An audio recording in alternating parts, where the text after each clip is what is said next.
Good afternoon and welcome to the latest installment of the Compassion and Social Justice Lecture Series. This lecture is virtual for obvious COVID reasons.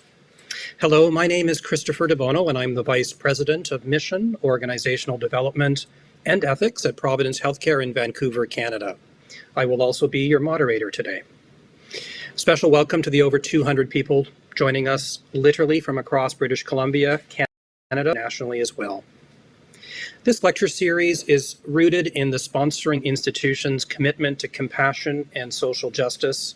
And I'd just like to name those Catholic institutions: Providence Healthcare, St. Paul's Hospital Foundation, St. Mark's College at the University of British Columbia, and the Archdiocese of Vancouver. True to the Catholic tradition, the goal of these lectures is to advance knowledge and practice in healthcare. And we do this by focusing on the human person who is suffering and try to deepen our understanding of her intrinsic dignity by learning from all of the human health sciences and including theology in that conversation. In this particular lecture, we will focus on courageous leadership in times of crisis. But before I say more about that theme, let us begin in a good way, in truth and reconciliation. It is a privilege for me to be broadcasting here from the unceded territories of three host nations, the Musqueam, the Squamish, and the Tsleil-Waututh. We are grateful to be guests on this land and to learn humbly with cultural safety and humility as we work together to advance health. And now a few housekeeping notes as well. This webinar is being recorded and will be available later, but only those who are on the screen are recorded. As viewers, you will not be recorded and nor will you be able to speak, but you will be remaining automatically muted. There is, however, an opportunity for you to participate through questions, which I'll speak about in a moment. The format for today's webinar is that I will introduce two speakers who will speak for 15 minutes, and then I will engage them in a fireside chat just before we move to Q&A. And the Q&A will be populated by your questions. So I would ask you to identify the Q&A tab on your screen and begin to write questions in that will be moderated by us. These will be forwarded to me for the Q&A period. Please don't wait till we get to Q&A if you have a question from either one of our speakers.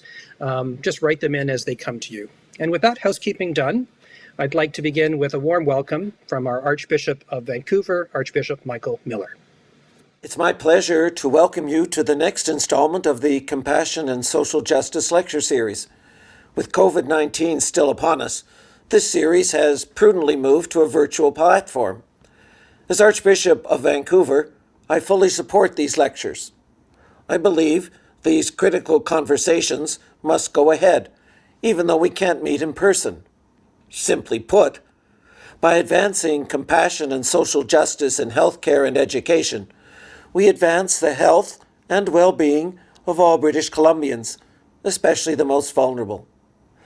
I wish to thank Providence Healthcare, St. Mark's College at the University of British Columbia, and the St. Paul's Foundation for making these lectures possible.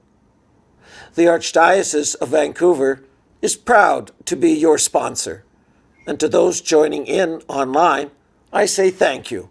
Enjoy, engage, and please continue to advocate for compassion and social justice in our healthcare system. Thank you, Archbishop, for those warm words of welcome. Today's theme, courageous leadership in a crisis, really could not be done without, of course, drawing attention to this time of living in this third wave now of COVID-19. But part of the genius of today's conversation is that we wanted to not just think about this crisis, but also think about another crisis and situate in dialogue COVID-19 with our story at Providence Healthcare around HIV/AIDS. So in doing so, we don't just want to learn from history in a static sort of way, but we wanted to bring together two dynamic leaders who have experience in these two crises and many others to be our dialogue partners. And we know that there has really never quite been a time like this to bring leaders like yourselves who are watching from every continuum of care. And I think our two speakers will do that. I'm very excited to be moderating with them. And I just want to thank you as those who are joining us, whether you're a caregiver professionally or personally, a family member, a researcher, living with your own experience of COVID. Your work is part of the mission of healthcare, and it's part of what Providence Healthcare is committed to supporting care for the most vulnerable. And that brings me to our first speaker, Dr. Julio Montaner. Julio has garnered international recognition for his work in developing numerous number of therapies, including antiretroviral therapies to treat HIV/AIDS. He is the executive director and physician-in-chief of the BC Centre for HIV/AIDS. This center was established in 1992 at a time when one British Columbian was dying from AIDS every day. Over the course of its history, the Centre for Excellence has become Canada's largest HIV/AIDS research organization and a world leader, as you'll learn, in the fight against HIV. Julio and his team have pioneered a number of game-changing initiatives, including treatment as prevention. And we have seen staggering results, saving countless lives. Julio will also speak about the stigma of living with HIV/AIDS in the people that he has served through much of this epidemic. We are thankful to Julio for joining us today to share your insights and your experience. Welcome, Julio, over to you. Thank you, Christopher, and thank you, Archbishop, for your kind opening remarks. In the next few minutes, I would like to share with you a lifetime of progress that we have experienced regarding the fight against HIV and AIDS. This is work that we've been involved with since the beginning of the epidemic. If I can have my first slide, please.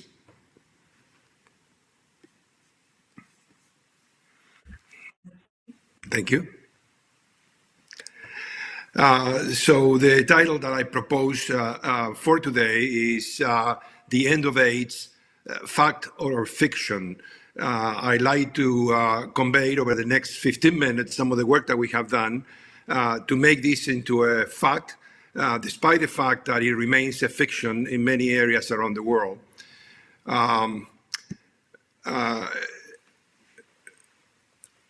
I cannot yet see the slide. Is that my fault?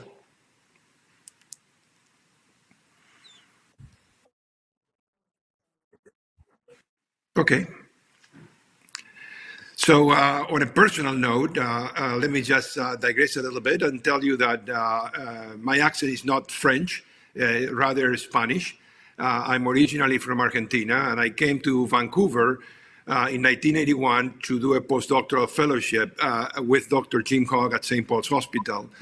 My objective was to pursue a career in respiratory medicine, and things got derailed for a number of circumstances. I fell in love with the healthcare system in Canada. I fell in love with my wife, and ultimately I fell for HIV/AIDS in ways that I'm going to demonstrate shortly.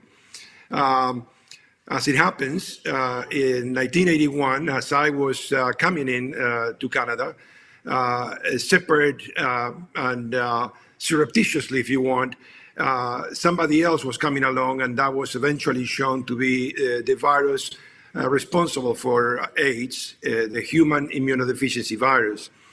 I'll just carry on without slides, doesn't matter. The virus really was devastating. It grew very rapidly, and unbeknownst to us, it affected a large number of people, both in US and Canada eventually, as we know, all over the world. The main characteristic of the disease was a profound immune suppression. And as a result of that, the vast majority of patients showed up with severe respiratory problems, most typical pneumocystis pneumonia. Being the younger member of the respiratory team at the time, it was left up to me, of course, under the supervision of my masters at the time, to look after people with pneumocystis pneumonia, many of whom will go on to die a very sad and devastating, with devastating pneumonia. We became aware that there was a severe inflammatory process associated with this pneumonia, and therefore started to experiment with various things, Eventually, we came up with a treatment, with a cure, with a prevention for the pneumonia. But unfortunately, that only was palliative in the sense that the underlying immune deficiency led to people dying very quickly in ways that we could not prevent. As a result of that, around 1986, I decided to change the focus of my academic efforts and clinical efforts too, to the development of a definitive treatment for HIV. And lo and behold, after a decade of very frustrating efforts for the most part, we were able to come up with a so-called cocktail that emerged at the Vancouver International AIDS Conference as really the turning point, therapeutically speaking, for the epidemic. We unveiled the so-called highly active antiretroviral therapy, the new cocktail, at the International AIDS Conference in Vancouver in July 1996.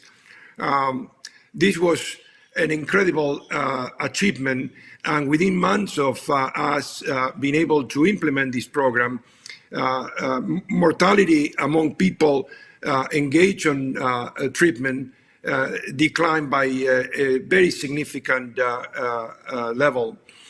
So much so that we started to explore ways to making the treatment available to all British Columbians affected with HIV. And that's when we got involved, increasingly so, in trying to facilitate outreach for those that were most vulnerable, including injection drug using populations and other indigent populations in our midst who typically had not had adequate access to health care. We engaged with them successfully, and as we were doing so for truly the primary purpose of preventing disease and premature death among those living with HIV, we became aware, perhaps accidentally, through the intensive monitoring that our program exerts throughout the province, of the fact that while people were not dying from HIV, and therefore there were more people living with HIV in the province, the number of new HIV infections had contracted since we rolled out antiretroviral therapy in 1996. And so by 1999, through a number of studies, models, here both in BC and internationally using United Nations databases, we were able to show that treatment actually render individuals living with HIV virtually non-infectious. Now, at the time, that was, I would say, controversial to say the least. However, we argued that in view of the overwhelming toll that the epidemic was posing to us and the world, knowing that treatment was the best option for people living with HIV, the third level question, if you want, of to what extent precisely treatment prevented transmission was less important than actually carrying on the program and having the impact that we felt it should have. We had the pleasure of making this proposal at the Toronto International AIDS Conference in 2006.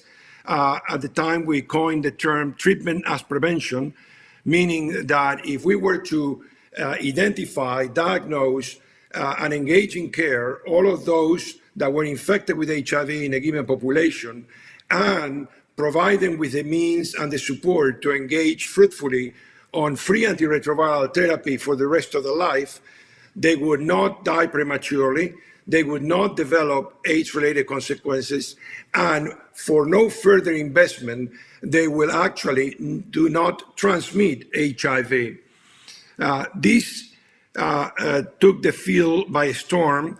I was fortunate enough that a number of very prominent individuals, from Dr. Nora Volkov, the director of the National Institute of Drug Abuse, to Stephen Lewis, former UN ambassador, special ambassador for AIDS, to President Clinton, they all rallied behind me to support this notion. and working together with the province of British Columbia and with the support of the new leadership in UNAIDS, Michelle Sidibe, the executive director, we moved forward the program in British Columbia as a testing case for the rest of the world. Rapidly, we expanded the number of people on antiretroviral therapy. Equally, on the same timeline, we saw a decline on the AIDS incidence in the province and related mortality, to the point that by today we have seen more than a 90% decrease in AIDS incidence in the province, to the extent that we have been able to repurpose our AIDS ward to address other concerns, given that AIDS morbidity and mortality are no longer an epidemic in British Columbia.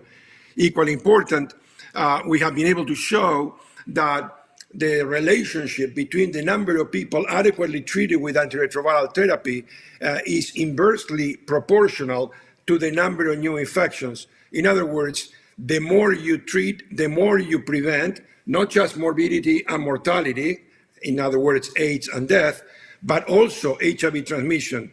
And the relationship that we established in British Columbia, namely 1% increase in antiretroviral therapy coverage, being associated with 1% decrease in HIV incidence in the province of British Columbia, was eventually demonstrated to be exactly the same in KwaZulu-Natal when Harvard and South African colleagues investigated this issue further. With that, we were able to then model the health economic impact of the strategy. And to make a long story short, we were able to show that the more you treat, the more you save in terms of morbidity, mortality, transmission, but also money, to the point that within a decade, the front-end investment that you make on expanding the services actually gets paid off by itself, and beyond that, you basically accrue continued savings. The province of British Columbia has been enjoying savings as a result of this strategy now over the last decade. Based on this work, the United Nations AIDS program challenged us to develop a new global target for the role of antiretroviral therapy that would be inspired on treatment as prevention to help lead the rest of the world to reproduce the success of the program in British Columbia. And so after considerable amount of work and international discussions, our group came up with a new target, an ambitious new target for the role of antiretroviral therapy that we call the 90-90-90. Basically, we were saying that if within a given period of time, by 2020 in this case, we were to engage everybody infected with HIV, so that at least 90% of those living with HIV were diagnosed, and at least 90% of them were successfully treated, and at least 90% of those on treatment were virologically suppressed. In other words, the virus is shut down. We would then, within a decade thereafter, by 2030, we would be able to drive AIDS morbidity and mortality and HIV new infections down by an order of magnitude, namely 90% below of what they had been. The 90-90-90 was eventually presented to the UNAIDS team. It was endorsed in 2014. We took it to the United Nations General Assembly. It became part of the Sustainable Development Goals. We went really all over the world to try to advocate for this, including the Vatican, where we secured the support of Your Eminence, Pope Francis, in writing, encouraging these goals to be pursued for the benefit of all humanity. In 2015, this became the central theme of the International AIDS Conference that was held back in Vancouver once again. And that basically is coming to the end of my story. The challenge is that British Columbia has been able to benefit fully from this knowledge and these interventions. The fight globally is unfortunately not over. When we look at the global targets for antiretroviral therapy rollout, we are basically hovering around the mid 80% throughout, and that's using numbers as of 2019. the situation was further complicated by the COVID pandemic. And since then, we have made very little progress. In fact, many programs around the world have regressed, which actually compromises the impact of the programs as they have been deployed today, but also in terms of the potential benefit towards the control of HIV/AIDS over the long haul. My last slide, if you ever get to see it, basically is a double take on the fact that St. Paul's is now celebrating the beginning of a new era. It's happening. We are in the process of building a new hospital, which will be life-changing for British Columbia, our teams, and the rest of the public health effort that we're involved with. I wish I could say that the 90-90-90 is also happening globally. I have my doubts, and I look forward to your support to ensure that we disseminate this knowledge so that we actually make it happen. Thank you very much.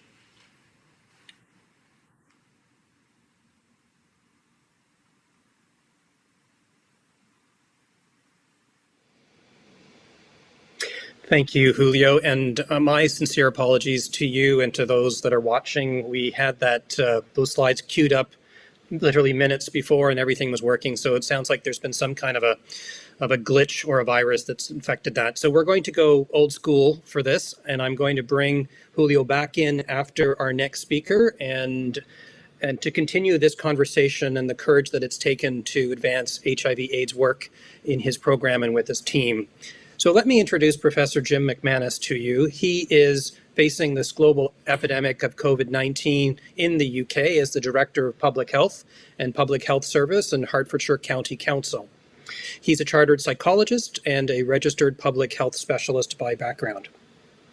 Jim is also one of the authors for the UK's National Guidance on Local Outbreak Management, and he has in his career led national suicide prevention programs for the local government, and also worked in non-COVID times around drugs and alcohol, public mental health, suicide prevention, and HIV policy as well.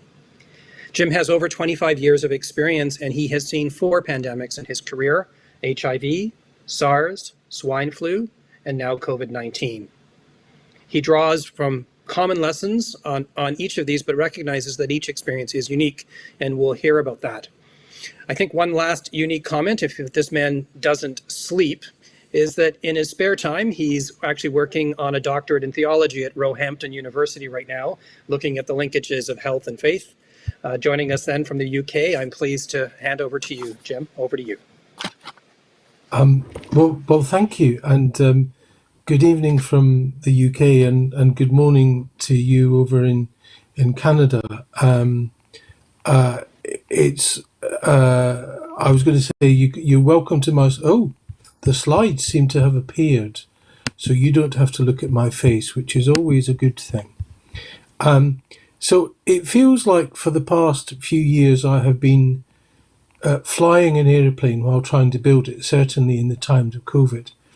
And I want to pay tribute to Julio because the UK adopted, as you may know, the 90-90-90 targets that Julio was speaking of. And during COVID, we've managed to have a national HIV commission, which I was on the advisory group to, as well as I'm now having an HIV action plan. And Julio, on a personal note, it's thanks to you that some of the people I work with professionally and people in my own team and friends are still alive, living with HIV and a normal healthy life expectancy.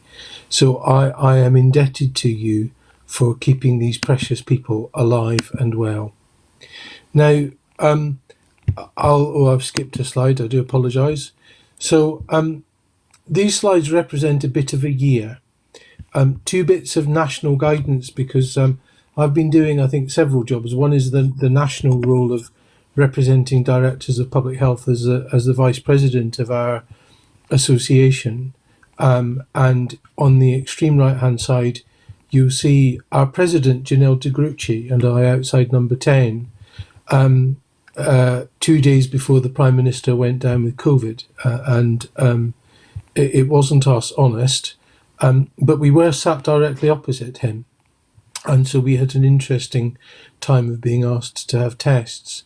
But Janelle is the daughter of John de Gruchy, the great South African theologian. And it just shows, I think, in terms of providence, the fact that people of faith get everywhere in this. And our example is leadership. And it's from my faith, I think, that I take the kind of compass for the leadership we've worked through. I learned in HIV many years ago when friends started dying that this was where Christ would have us be. And many people often quote John chapter 10, verse 10, when our Lord says, I've come that all might have life and have it in abundance. And that's fine, but also one of the things we need to realize is that at the same time, our Lord also said, in that part of St. John's Gospel, I am the shepherd, I lay down my life for my sheep. He gave us a model of leadership, which was servant leadership. And he gave us, and he deliberately tied up, I think, models of leadership with service to the life and flourishing of people. And that's something that has struck me and stayed with me ever since, and has been one of the great charisms of Catholicism. So I have learned an awful lot about resilience in the past few years, and certainly in the past year. I have found myself doing things I would never do, trying to read the science, while at the same time trying to identify a direction of travel for preventive measures with a virus that was new. And you may have seen that in the United Kingdom, we had a variant called B117, which is a fairly prolific variant, fairly deadly, and at a time when our numbers should have been going down, they were going up, and we now know that that was because of this variant. During that leadership, I've had emails saying, thank you for doing the work you're doing. I've had emails saying you don't do enough, and I've had emails saying that there is no such thing as COVID, and we should just let the virus rip through. And it seems to me that one of the things that has been my task during the last year is to try and steer a compass of leadership during this. And one of the lenses that I believe is not only scientifically sound, but is one of the great gifts of Catholic social teaching, is that pandemics don't just come by themselves, they come with multiple impacts. So it's not a pandemic, but it's a syndemic. It's multiple waves of different impacts. And if you look at HIV, it's a classic example. HIV came with stigma. HIV came with economic hardship. HIV came with all sorts of problems and mental health challenges. It's the same with COVID. We've had the first wave of the immediate morbidity and mortality from COVID. We're seeing now a second wave, certainly in the UK, of people who were not treated because the NHS was too busy treating COVID. We will have a third wave of the impact of interrupted care on chronic conditions. We will have a fourth wave of mental health, and indeed we're already seeing this collective huge trauma increase the mental ill health of our population. And we will have a fifth wave of economic injury and burnout. And it seems to me that we have seen two worldviews play out religiously. The first is a privatized view of faith where I will not mask, I will not take the vaccine, my access to the sacraments is the only thing that matters, and I have a right to communion on the tongue and an obligation to attend church come what may. Or we have an opportunity to say the common good, solidarity, the fact that we are in this together, the calling of Christ to care for every single one, even at cost to ourselves, even at risk to ourselves, has been the crucial thing. And the ability of us to self-empty ourselves, to engage in that kenotic leadership in order that we can support one another. And certainly my motto after many 14, 15-hour days this year has been, I can do all things through him who strengthens me. And the corollary to that is, without God's help, I would not have survived the work that I have done, and I know the same is true for many of us. There have been many lessons this year in terms of leadership, closing churches and reopening churches, all of which got us criticised. When we closed churches, many people said this was wrong.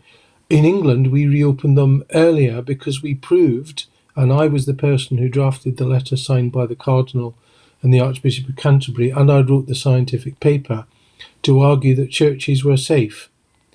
But we learned about being church during this pandemic, that including people who cannot attend worship and thrive from online worship, service is just as important as the Eucharist and the sacraments which sustain us as visible signs of our life as people of God.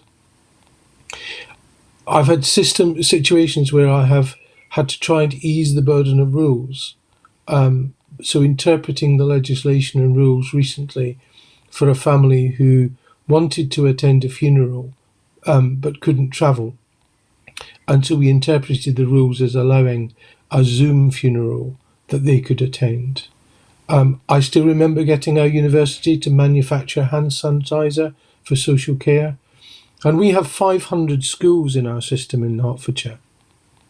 And actually dealing with the pain and anguish of teachers has been something I will never forget. And I think my conclusion is you can't please everybody. So you have to stick to a compass that will give you some direction. For the sake of time, I'm not going to talk about our ethnicity rates, and I'll skip these slides if I may. And I'm going to go straight on to a leadership scorecard.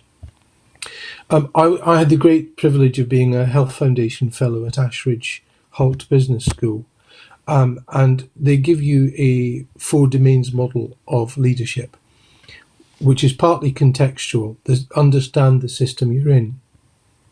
It's partly personal, about understanding yourself and your motivations. It is partly interpersonal, relationships are essential in leadership. And it is partly technical, knowing the science and art of what you do. And it seems to me this is a great model, both psychologically and theologically, because one of the problems with leadership theory is it is often written about great men. So it is often not an inclusive discourse, and recent leadership psychology has become much more inclusive. But there remains, for me, something missing. What is the point of leading unless you understand the fundamental motivation? And for me, that is about vocation. And it may be that I grew up influenced by religious communities all my life, and I'm a lay Carmelite. The trust I'm a hospice of was funded by the Religious Sisters of Charity. The Catholics for AIDS Prevention and Support, which I'm an advisor to, is supported by the Passionist congregation. And the charism of the religious is writ through everything I see. And for me, leadership is a theological and vocational as well as an organisational task. So love, compassion, a commitment to the dignity and worth of our residents in Hertfordshire, all 1.2 million of them. The example of the church, the witness of the saints and the founders, the charism of religious communities, and the duty to bring joy and hope to people are, for me, essential leadership tasks.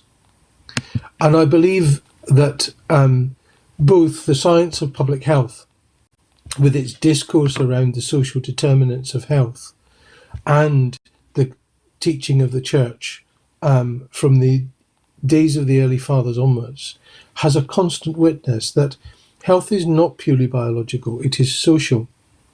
It is about justice. Human flourishing is about justice, and COVID has identified multiple injustices.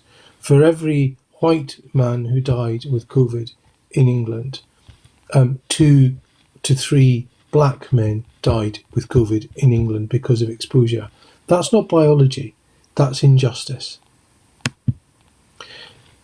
I believe that there is an opportunity for us coming out of COVID to chart, using the richness of the church, the insights theologically that can elucidate a public health approach. And I've shown on screen Ellen Idler's book, Religion as a Social Determinant of Health. But the themes you can find from Catholic history that chime with us are significant. God is active in human history. That's something I was brought up to believe. And there is a covenant relationship between God, humankind, and creation. That may not be shared by science, but what science does share is, with theology, is the idea that there are social elements to justice and community, and what the scriptures call the Anoim, the widows, the orphans, the aliens, the weakest, are the people who, scientifically, bear the brunt of worst health and worst health outcomes. And that was HIV in the 80s and 90s and still is now in many areas. This year it's COVID. Next year, what will it be? The challenge of the prophets in the Old Testament, when Israel fails in its obligations to care for people, is something I think that we are called to bring to mind now in our leadership, that we have obligations socially, as citizens and as Catholics, to care for others. That chimes with the example of Christ, the idea of the reign of God that brings healing.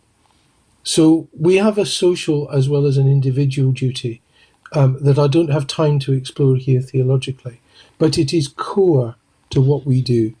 And sometimes you have to make leadership decisions that get you criticised by one group of people. You need a compass to determine whether you've done the right thing. And it seems to me the compass we have is our great Catholic tradition. Benedict XVI and John Paul II gave us two massively significant theological developments in how we work on this.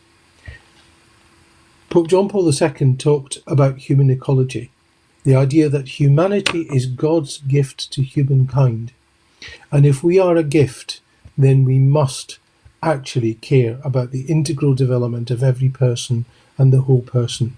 And that theme was taken up by Benedict XVI, so that the social and the individual and the ecological are held in dynamic tension for integral development. That stands not just theologically, but scientifically very well indeed. Professor Sir Michael Marmot has just finished his review of health inequalities in England, and if you read it through a theological lens, you cannot but be struck by the call made by John Paul II for Catholics to participate in the healing ministry as a participation in the ministry of Christ.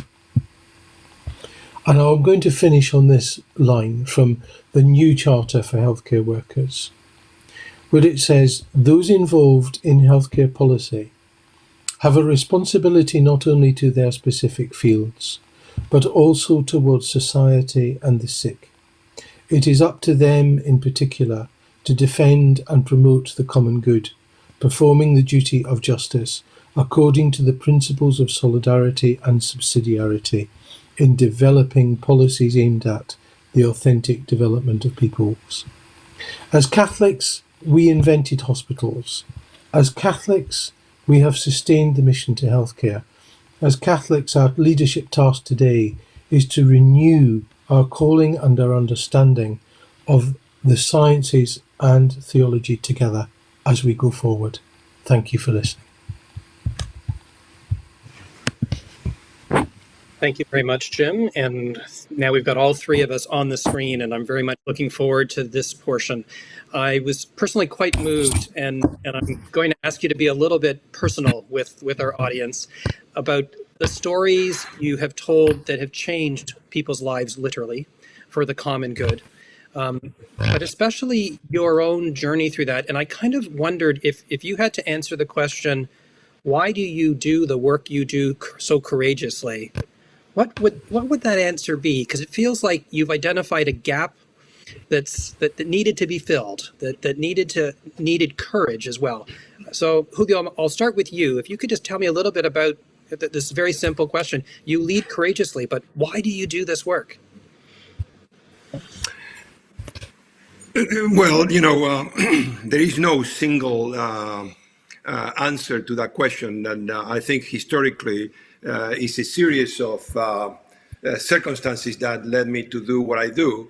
But I always like to reflect on the fact that while I had a path in life that I thought I had chosen, I was flexible in what that path would look like, as long as I did not compromise my principles. And my principles were very much aligned with some of the concepts that Jim was referring to in terms of trying to help those in most need, trying to fill the gap, trying to have an impact. And from very young, even before I went into medicine, these were things that always motivated me in terms of social justice and the like. Having said that, if you allow me, you wanted us to get personal, so I'll just tell you a little story, which has nothing to do with why I do what I do, but it has to do with the stigma associated with what I do. And when I get asked this question, it reminds myself of my youngest daughter, Gabriela, coming home and telling us that her friends were upset and they didn't want to come and have dinner at home because of the yucky stuff that we talk during dinner table. And she would get asked, why does your father do what he does? And although in the context of this conversation, your question is well understood, at the time, the way that question was posed, it reflected the intrinsic stigma associated with HIV. No cardiologist gets asked to explain why they are a cardiologist or a respiratory doctor or whatever else. But for us in this field, we get asked that question more often than not, and not always because of the good reasons that you asked it, but actually with a different kind of agenda. That's what I'm taking this moment to highlight. Thanks, Julio. I'm going to want to come back to the stigma piece that you're speaking to, because I think one of the themes that we're trying to uncover in a pandemic is caring for populations that are marginalized. And absolutely, the leading work that you have done in a way, and this is, I think, where healthcare systems have to improve and society to a bias that gets in the way of doing good work. So I'm very proud of the work that you and your team have done and Providence has done to work to remove those stigmas so that we can be at the front lines. Thank you for that answer, and thanks for bringing your daughter into the story as well. She may not be so happy. Jim, I'm going to turn it over to you. How are you so courageous? Why do you do the work you do? I think it's because I believe this is where God wants me. And if I can kind of paraphrase and maybe update a bit of what Cardinal Newman said, is that if you find that you have an aptitude for something, plus a motivation to do it, plus the need arises, then that's a pretty good sign that there's a vocation emerging there and the church wants you in there. And my mother was a factory worker who was unbelievably stubborn, and of course I take after her. And my father was a bus driver who would care for everybody. I used to call him St. Vincent de Paul because he just went around feeding people. And I learned that, I drank that in. And it seemed to me that the highest good was to serve and care for others. And my mother always used to say to me, look, people will always, what they don't know about you, they'll make up. Keep going, because it's between you and God at the end of the day. And when I came out of hospital after 4 months with cancer in early 2013, I went in at the beginning of Advent, and I came out at the beginning of Lent, and I was very lucky, apart from the food, which was awful. And I remember saying to the Lord, I will do every bit of good I can for as many people as I can for as long as I can, and the rest is up to you. Well, he's kept his side of the bargain. I think there's something about learning that kind of Scottish trait of persistence. And, I grew up knowing what it was like to be beaten up for my faith, because we Scottish sectarianism was hard, and that kind of fueled, I think, a character that would just not be beaten. If I think the Lord is calling me to do something, and others are discerning it, then you can throw what you like at me, but I'll just keep on going. Thank you, Jim, and thank you both of you. This was exactly the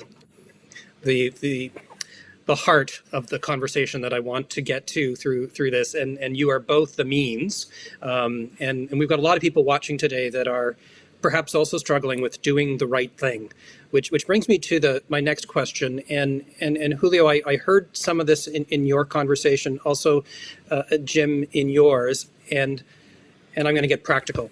You have both moved systems and bureaucracies and also ways of thinking to try new things. So in both of your presentations, I got a sense that maybe one of the insecurities that we all face as leaders is not having everything together when we are moving forward, but as Julio, you said, the ability to save lives with the knowledge that we have. So can I just suggest, can you point out maybe a time where you've pushed a government or a bureaucracy or other scientists or our own peers or our worst hearts just to get to helping people? So, Julio? Yes. I previously shared a couple of anecdotes with you, Christopher, that I'd like to bring up at this time. The first one is a bit of a tongue-in-cheek article that a good friend of mine, the director of the National Institute of Drug Abuse, Nora Volkov, gave me as a result of us having this kind of conversation. How do we move the agenda when not every piece of data has been put through a randomized control trial to the satisfaction of our academic policy masters? And so there is a BMJ article, a bit of tongue-in-cheek, it's a meta-analysis of the safety and efficacy of parachutes when you are sort of falling from a plane. And the conclusion is basically the meta-analysis was very quick because there are no studies. Yet I don't believe anybody would be happy to go onto a plane having an accident and not having a parachute. There was never a randomized control trial. There will never be one. And that's the right answer. The other person that I want to quote, since we have our UK colleague here, two UK quotes here for you, is from Sir Austin Bradford Hill. And I didn't know this either until after the fact, but somebody brought it to my attention and said, Julio, your work reminds me a lot of a quote from Sir Austin Bradford Hill. And I had to say, I no idea what you're talking about, but I should have, because he's the guy that made the link between smoking and lung disease and lung cancer included.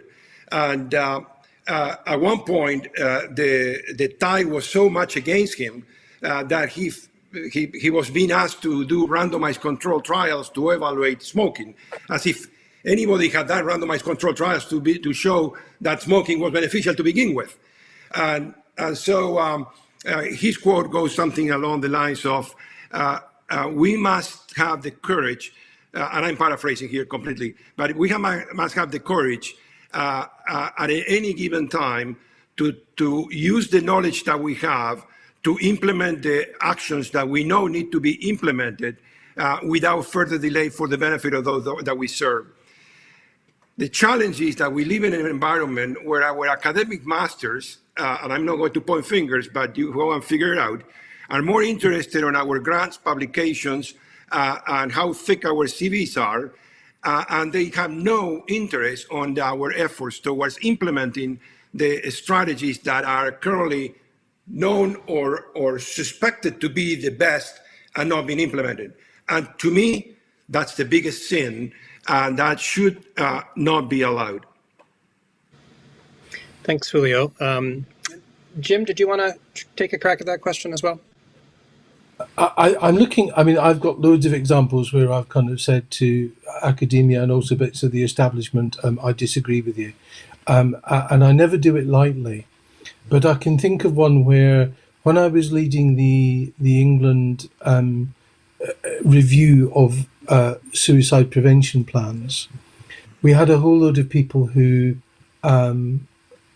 were basically relatives of people who had ended their lives by suicide. And I have a very good friend who ended his life by suicide. And they all had their ideas about what they wanted to happen. Not one of them grounded in evidence. And sitting down and speaking to people who were absolutely insistent that we wanted this regime to be led by all 151 of my fellow directors of public health across the country, that was clearly the wrong thing to do, but would assuage somebody's grief. And being able to talk to people in that situation, respect their grief, but actually being able to say to them, look, I'm sorry, but the evidence is against you. I think taught me that, what was it St. Thomas Aquinas said? Respect people you disagree with, because in their own way they're trying to find the truth just as you are, and you might be wrong. So I think you need to be willing to listen and willing to be changed and willing to actually break your heart with people. And certainly when I look through this pandemic, I mean, every time the government here does something, you've got one group of people who shout, "There's no such thing as COVID. Let it rip through, and shield the vulnerable." And that and Sweden was used as the example. Well, of course, Sweden failed dismally in that, as we know. And then you've got other people who will say, "Oh well, you can't open up anything. We'll all be in lockdown by next week." And actually, you develop a moral imperative of trying to find a way through this. And it's like, I mean, I've been reading probably several hundred pages a week of science for the last year, and it reminds me of discussing with diet and metabolism academics. Basically, what I know about the epidemiology of diet is people overcomplicate it. There's loads of fads and factions. Carrots are good for you. On the whole, pies are not good for you. And unless you're really certain about the impact of your research, shut up and stop trying to make policy from it, because you're just trying to discern your way through a very muddy environment. You see through a glass darkly, and you have to constantly expose yourself to the views of others and triangulate yourself against them, and then do what's right and recognize if you get it wrong, you have to take the consequences. And that's what I've learned this year. So far, it has served me well. I hope. Have I answered your question? You have, and in a moment I'm going to move to some of the other questions that are now calling both of you out on specific things. So what I appreciate, Jim, from your answer and from Julio's, I'm reflective that as we've sat as a senior leadership team, sometimes trying to share what we know in the environment that we are in, one of the lines we would often use is, "This is what we know now, and we are making the best decisions based on what we know now." That might change tomorrow. But I think it underscores, and again, I appreciate your transparency here, that it comes with a struggle as a person. You're a scientist, you're a researcher, you're a doctor, you're a care person. And like you say, you're learning to fly an airplane while you're doing it. And I think I just wanted to create a little bit of that space in the conversation about courage, that courage comes with vulnerability as well. And Christopher, if I may, I had an exchange with a political leader many years ago who we were debating what the next strategy should be for people who use intravenous drugs in the downtown east side and so on and so forth. Without going into the details, by the end of the discussion, this individual, who I don't want to name, looked at me at the face and he said, "I'm disappointed. I thought you were more of a maverick." And I think this is an important lesson. We are not mavericks, and we are guesstimating what the next best strategy should be. But when we do that, we have an obligation to monitor, evaluate, and course correct as we go forward. If we would have left the antiretroviral therapy guidelines as we originally implemented in 1996, it would have been a disaster. Nobody knows that there were holes there all over the place. Why? Because we did the right thing. We monitored them, we evaluated, and within 2 years, we took them, and they got better and better and better. And so we moved on successfully. But I have a problem when people confuse courage with recklessness, and those things are not the same. Yeah, I appreciate you jumping in on that, Julio. I think what I've appreciated in both of your presentations, and we have the pleasure of working together at Providence, is I would say the concern about being a maverick is that that's just irresponsible. But bold and creative and committed is certainly well within the tradition of the sisters that founded us, Catholic Healthcare. And to your point, and Jim, we haven't had a chance to speak about this, but a lot of the harm reduction work that is being pioneered at Providence Healthcare has come out of this very careful measurement of the best and the right thing to do. And interestingly, it's not an easy conversation to have in whatever political environments you're in. So I won't ask you for who that politician was, Julio, but we'll keep the virtue language strong. Let me take one question, and Julio, this is directed at you. One of the webinar participants is asking, what's the most difficult obstacle right now to cure HIV/AIDS completely? What is the most difficult obstacle to cure it completely? At the present time, the cure for HIV is basically stuck at the scientific development level. The virus has proven to be very challenging in its ability to incorporate the human genetic material and therefore lay dormant for the rest of the life of the individual, despite even effective therapy.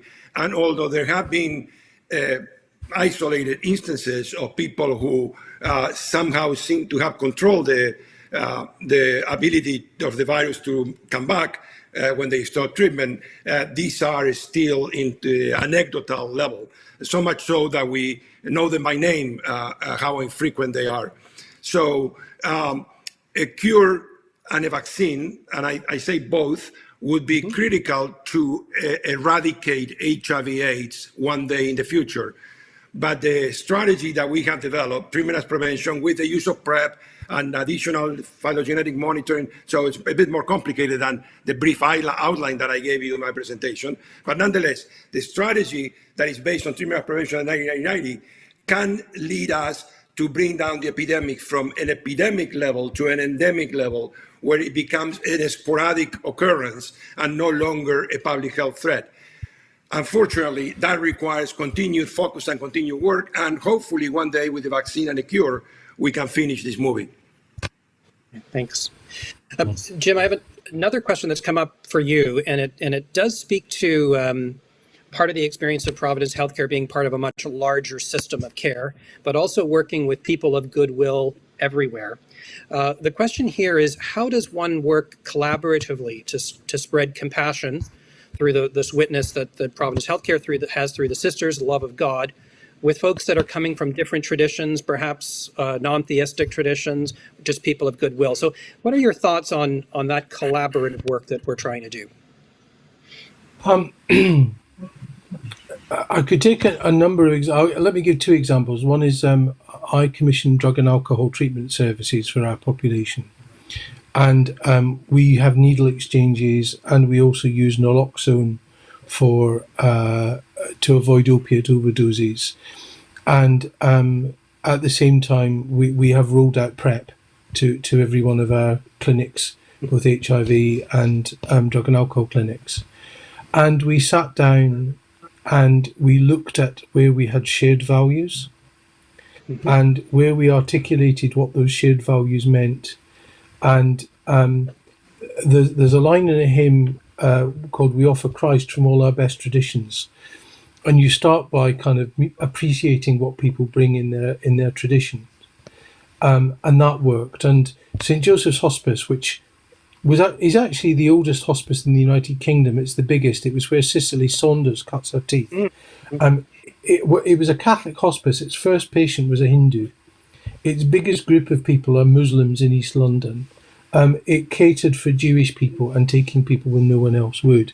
And Princess Diana visited regularly in her day, and we also took people with HIV. It is a Catholic hospice catering to a super diverse area of London with staff of all faiths and none.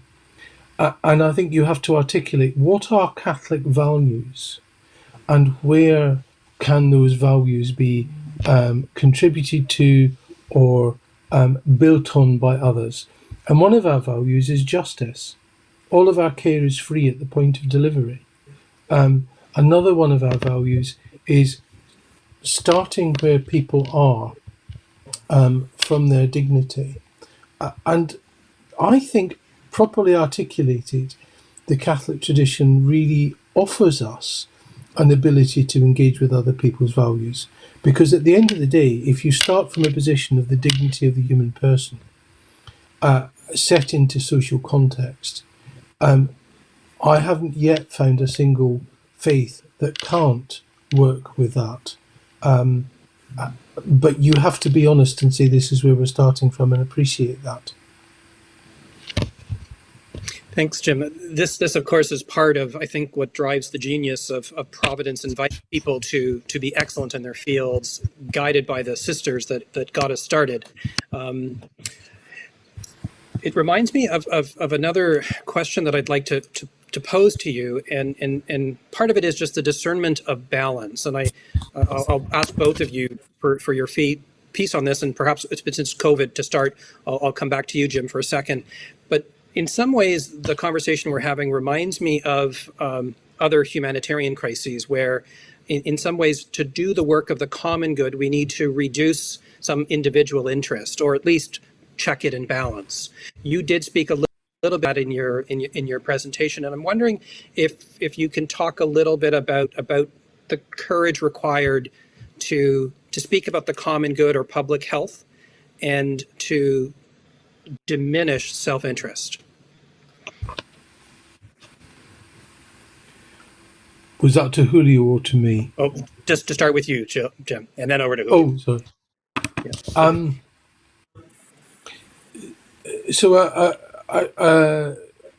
Where do I start without getting myself into difficulty? I think I think you have to start from values, and you have to start from the evidence. And one of the things we've had in England is public health services in England were moved out of the National Health Service and into local government about 9 years ago now. Which is ironically where they had been before 1974.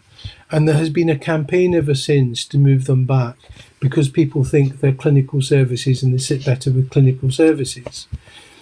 And there has been quite a large influence of some lobby groups to say that they should be moved back and be under control. And yet the outcomes don't bear that out. The outcomes, which were presented to Parliament, and I was one of the people sitting in the room in the Select Committee, say that since we transferred many of these services, people have gotten better services. So I think you have to listen to what people are saying, engage with their argument, and engage honestly from your values and be very transparent about where you're coming from. Because I had people saying, well, you're not a medically qualified doctor, why should we listen to you? And the answer is because the Secretary of State opened public health to people from background other than medicine in 2003. And there's my fellowship diploma from the Royal College of Physicians. Go and question that. So I think as long as you know your values and you have your evidence and you start from a very clear position, drug-related deaths in Scotland are 5 times greater than they are in England. And the service is still in the same way it was 10 years ago in England. And we have reduced them in England, but not far enough. So I think a good Catholic tradition will let science be science. Start from the science, start from the values, use both, because that's what we do. We balance the book of Scripture and the book of nature, don't we? That's what Christ taught us to do. And I think that's our calling. I don't know if that makes sense, but it makes sense to me. I don't know if I've expressed that well. No, I think you have. I think the space that we always try to find in Providence is the balance that allows that dialogue to happen between those two books and those two experiences. So no, thank you for going there. I'm going to just turn over to Julia a little bit to see where your mind goes on this question again of thinking about common good interests that sometimes need to require that we not be so self-interested. So I'm going to take a slightly different approach, and I agree with everything that you heard, but I always reflect on my own sort of lived experience. You know, I mean, I'm not going to be shy about it, but I think we have been very successful over the years, my guiding principle has always been to try to find the common good that would address the needs of all of the constituencies that I am involved with. We live in an environment where conflict of interest on the part of the industry, on the part of the government, on the part of the institutions, on the part of the individuals is a huge problem. And if I have been able to succeed in what I do, is because I've been able to create a narrative for the programs that I'm trying to advance, that it doesn't matter whether you're on the left, on the right, making money or making good for charitable purposes, I'm able to create that narrative that will work for everybody. So, of course, when I talk to a particular party, it would be with a particular emphasis, but I'm not conspiring or undermining the principles of what I'm trying to achieve. My goal has always been consistent. And this is where institutions, politicians, public health leaders should be smarter in supporting that kind of approach that points both the moral and the practical compass in the direction of achieving the outcomes that we are hoping to achieve for the whole of the community. When you rally yourself or you wrap yourself around a particular flag, whether it's your personal interest, your political interest, or whatever else, you end up undermining what it ultimately should be our guiding principle. We want to deliver the service that we want to deliver for the people that we're trying to serve to the best of our abilities. Often that's more difficult than it should be because of the competing interests.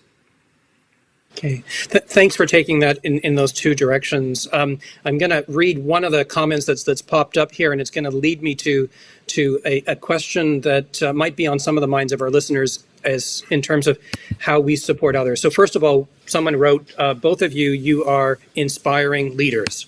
So I know they don't want you to blush now, but the people are getting that sense. I'd like to ask you to think about your leadership style in terms of this context. In COVID, I've seen myself, and I know our staff have sometimes had a hard time flourishing in the midst of getting, the 14-hour days, the 18-hour days. You've lived through multiple pandemics. How do you inspire your colleagues to flourish as human beings in the worst scenarios we can imagine? And I'll name this one, and you've walked through others as well. So how do you, as leaders, do that for those that you support? Because the tradition does teach that flourishing is one of the ultimate theological goals of being human, right? We know that. And sometimes there are things that remove some of the inherent dignity we have just because we're in a really, really difficult spot. So I'm curious about your secrets for leading others. I think the first thing is you have to be open about your vulnerability. And if you are tired or if you are exhausted, I mean, people have said about me this last year, we don't know how you've managed it, and I don't know either. But the grace of God certainly. But I think you have to be. Well, I feel I have to be honest with my team about it is difficult at times. I mean, I can remember doing 60 days without a day off in the beginning of this, and you're negotiating a national government that is very, very, very centralising in England, to the point where some people in Whitehall had to be told what a director of public health was because they'd never met us before, and that's quite scary. I think you then have to say what you do about self-care. And I do have a self-care strategy. One of them is I do weightlifting. The other is I actually try to I love weightlifting. I like nothing better than standing in the gym at 9 o'clock in the evening and just throwing heavy metal around. It's so good for me, but not for anybody else in close quarters. But also be ready to say how you find balance in the midst of this storm. Admit the things that are tough. If you don't have sleepless nights through this, then do you have any feeling? And I think rather than, my sister is a nurse and she was brought up in that tradition of that Scottish tradition of button up your feelings and stiff upper lip. It doesn't work. I think the other thing is you're only a really good leader if you create other people as leaders as well, if you help them lead.